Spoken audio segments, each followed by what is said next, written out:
தண்ணீர் வந்து மூழ்கடிக்கும் இல்லையா? தண்ணீர் குடிச்சுன்னா எல்லாத்தையும் மூழ்க பண்ணும், அப்படி தானே? தண்ணியில் நாம் எப்படி சாவோம்? ஒரு மனுஷன் எப்படி சாவான்? மூழ்கி சாவானா, மிதந்துட்டு சாவானா? மூழ்குவான், தண்ணியில் மூழ்கிடுவான். ஆழமான தண்ணி.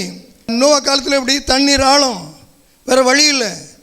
இது மலைகளுக்கு மேலே, மரங்களுக்கு மேலே தண்ணி, எல்லாமே மூழ்கி மாண்டது. தண்ணீர் மூழ்கடித்து கொல்லும். ஆறு என்ன செய்யும்? இழுத்துட்டு போயிடும்ல, எல்லாத்தையும் ஜடஜடதான் இழுத்துட்டு போயிடும். ஆறு இழுத்து கொண்டு போய் தள்ளும். ஆமாம், ஆறு என்ன செய்யும்னா அப்படியே இழுத்துட்டு போயிடும். இழுத்துட்டு போய் எங்கேயாவது கொண்டு என்னென்னா போட்டு கொண்டுகிட்டே போட்டுரும். ஆறு இழுத்துட்டு போயிடும். நம்ம காரியங்களை நிற்க முடியாது, நிற்க முடியாது. மூழ்கடிக்கும் ஒன்று, இன்னொன்று நாம் தாக்கு பிடிக்க முடியாது, நிற்க முடியாது. இன்னொன்று அக்னி நம்மளை எரிச்சிடும்.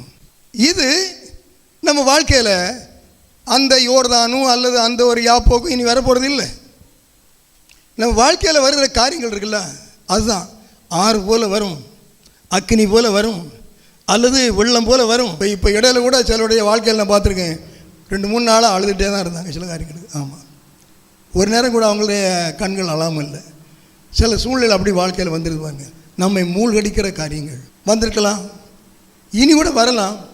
ஆனால் நமக்குள்ள தைரியம் என்னென்னா, இந்த விஷயம் வந்து வித்தியாசம். யோசேப்பு சாகலை, அவங்க அண்ணன் மாதிரி செய்த காரியம், அதுக்காக தாப்பன் என்னென்னா அழுதுட்டு இருக்கான். அல்லேலூயா. தாப்பன் அழகு காரணம் யார்? வீட்டில் உள்ளவங்க தான், மூத்த சகோதரர்கள் தான். பல விஷயங்கள் இப்படி இருக்கும். ஏன் இதெல்லாம் அப்படி எழுதியிருக்கு? நமக்கும் பல விஷயங்கள் நடக்கலாம், எப்பயாவது நடந்துடலாம். நடக்கணும்னு சொல்லலை, நடந்துடலாம். அப்போ எல்லாம் பெருசாக நினைக்காதுங்க.